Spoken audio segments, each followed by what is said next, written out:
and I'm a virtual production supervisor. And right now I'm here with Felipe Vargas, a great writer and creator and storyteller. And right now I'm so happy to be here with you, Felipe. Welcome to this little interview. Thank you so much for taking the time for being a part of this project, and I'm happy to chat a little bit about this new project, Pathways. I think that's amazing. But before we get into that, I first want to ask you about you. And I would love if you could tell me your story as if it was a movie. So quickly, just to start this interview. As if it was a movie, it would probably be either a horror movie or a comedy. But I think in terms of a little bit about me, I'm Felipe Vargas. I'm a Colombian American filmmaker, writer, director. I grew up in South Florida, but really grew up around grandma's tales, fantasy tales, campfire tales, monsters in the woods, of the spirits and angels in the sky and the stars. So I grew up in a very sort of spiritual, magical household, I would say, and that really shaped the type of stories that I want to tell. I grew up making a lot of horror films more than making scary things. As a kid, I would tie prosthetics to my dog, and that was the movie monster, or I would kill off my cousins. They kill off in the movies, but we would vote each week. Oh, which cousin is going to be the victim in this slasher movie? So I always loved this sort of horror fantasy genre, and I loved making things, very practical effects, tangible effects. And what else can I tell you? From there, some of the short films, I would put them online, YouTube, and even TikTok, and they got a lot of views there, like 20 million views for one of the shorts, and that led to representation, to moving to Los Angeles, to working with TV producer Norman Lear on a TV series that we did with Amazon. I did my first feature, Rosario, in Colombia, so it was a very full circle to go back home. That was in a horror fantasy. And did my second film in South Africa. My next one's going to be in the Dominican Republic, so it's very international filmmaking too. Where am I going with this story? I'll just say, like, I've always loved this genre, and Pathways was something very personal to me, and I guess is in some ways the climax of the movie of my life. So I'm very excited to talk about it.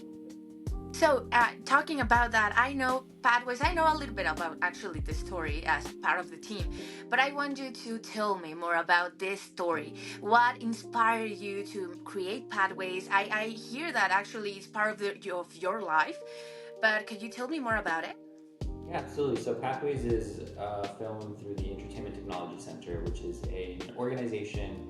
Every year or two, they put together a short film, a project that puts together a ton of studios, production companies, and technology companies to test what's next, sort of new frontier. So it started with, I knew the context of that, and this is a story that I wanted to tell for a while, but it's not a story about the future or about science fiction. It's a story that looks back at the past. It was born from something pretty personal. My grandmother was an anthropologist who spent her life documenting families and South American culture, photographing artifacts, preserving oral history. So the idea here was essentially a time travel story into this sort of Andean mountain culture, Peru and Bolivia, and using the technologies of the future, using artificial intelligence and so many other technologies that we use in this project to bring the past to life, essentially. So, talking about Pathways and this idea of your family, also your story, what ideas or things did you most want to explore or to show in the story? Yeah, and definitely part of this movie was, can we use these technologies that can sometimes feel a bit maybe derivative or generic, but use them in a way where we have such a strong cultural authenticity, creative control, that we can do something that feels really authentic if it's built on material that is one of a kind. My grandmother's photos, these unique Incan artifacts, and using those to bring them to life in a way that would cost us an immense fortune. It would be a massive movie to do this if we weren't using these technologies. That was really the idea, was bringing these sort of Incan traditions and cultures to life in a way that's not just academic, but really emotional and based on story, and that captures real performances. Wow, amazing. Also, I heard that talking about this technology that you're telling me, I know that you use AI, right, in this project. I know that this project tried to challenge these AI ideas of movies and the industry in general. So, did AI play a role in generating ideas, shaping characters, structuring the story, or something like that? Or it was completely you? You use this AI as a tool, or you never use it?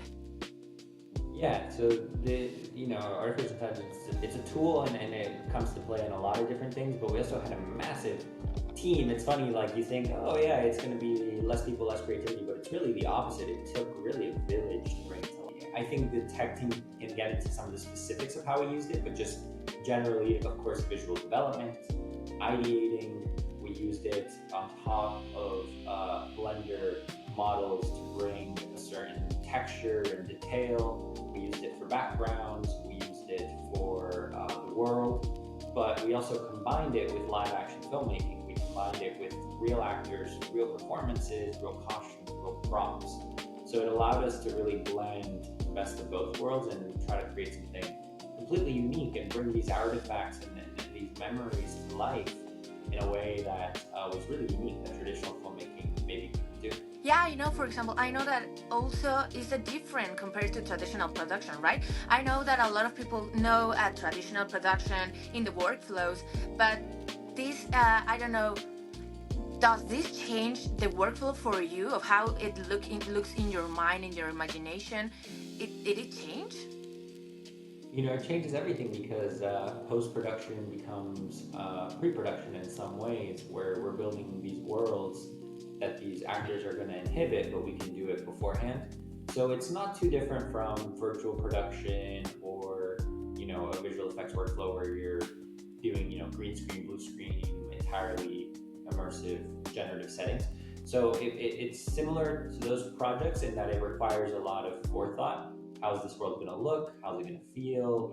Where are these actors going to be in this world? And it also requires more communication with the actors, where they need to know kind of where they are in these spaces.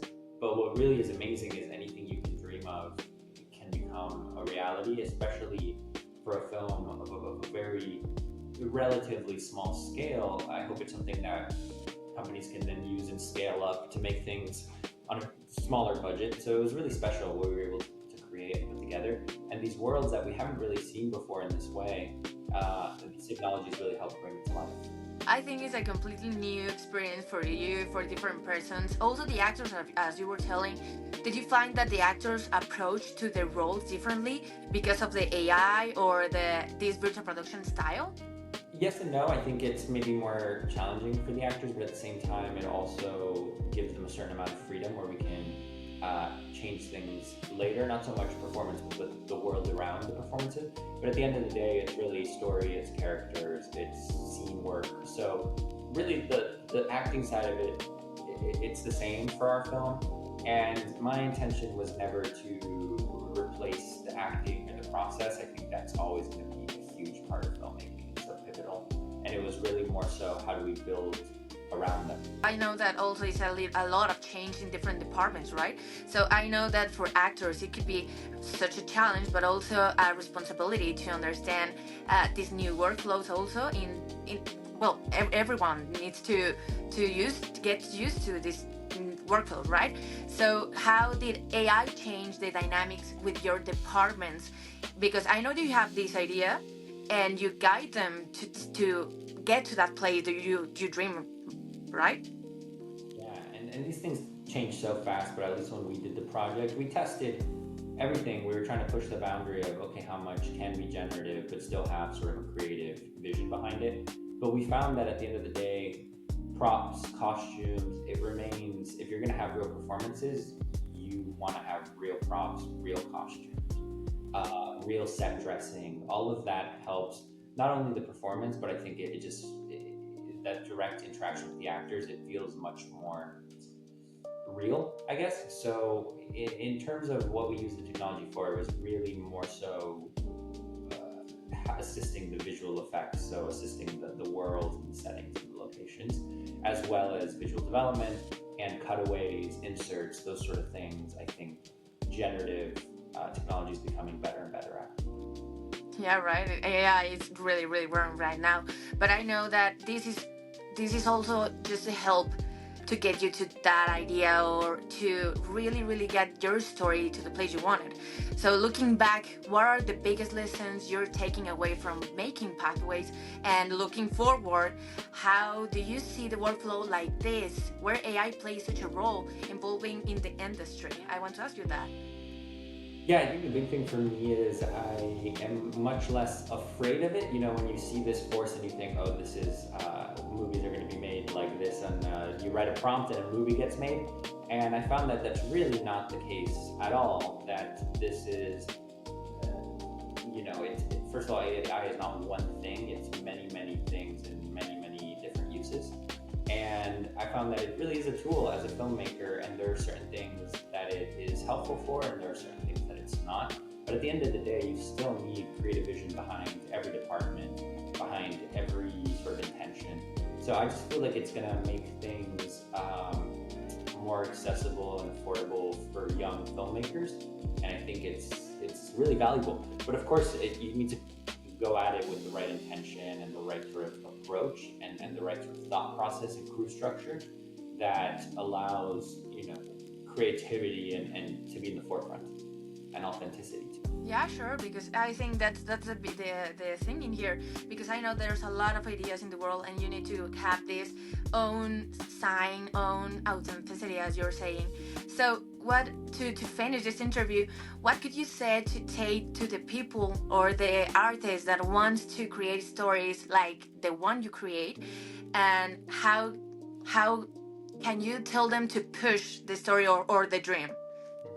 Yeah, I mean, I think at the end of the day, a lot of these technologies are changing really, really fast. And I think it's a disservice to dismiss it. I think as a filmmaker, technology has always been such a pivotal part of what we do.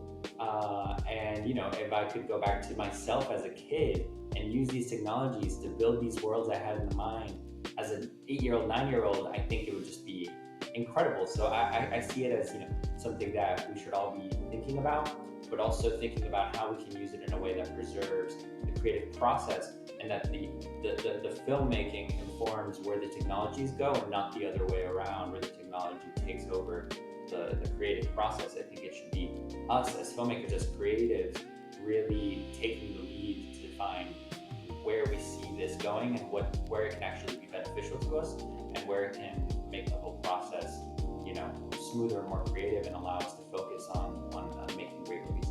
I know anything. I think it's great that you create this story of an South American, your South American family. I don't want to spoil the movie, but the project. But I think that's great. I don't know if you want to say something about this, about the importance also to mix these nations, this story with your story, your own story. What do you think about this, like this magic of show America, in this case, your nation? Yeah, I think for me, what excited me a lot about this project was using these technologies of the future that tend to feel, let's say, when a lot of people think about them, they think, again, generative, derivative, science fiction, and I wanted to take this in the complete opposite direction. I wanted to use these tools to tell an extremely specific, culturally authentic story based on my grandmother's old, decades old photographs and research, take that and elevate it and bring it to life and show that this technology can be used in ways that we haven't really thought of yet. That was really the intention, as well as just showcase Incan and Andean culture that we see so rarely, and is so rich and beautiful, and this cosmology of ancestors, the sun and the mountains and the birds. It's just beautiful world building that I've always wanted to explore since I was a kid, and I wouldn't be able to do it if it wasn't for these tools. I think that's amazing. I'm so excited to see the project, and I know that maybe you're so excited to see the results of your creation. Thank you very much for being here with me. So I don't know if you want to say something before we leave. No, just excited to see where things go, and it's also just things are developing so quickly. I feel like if I had made this a year later, it would all be different. So it's just something that I'm very excited about to continue following, and appreciate the agency and the production companies and the studios that were involved in this project, just giving me the opportunity to tell my story. That's amazing. Thank you very much, Felipe. Please, everybody, follow us in our channels to follow this interview. And we're expecting to see this amazing result. And see you later. Thanks, Felipe. Thank you. Gracias.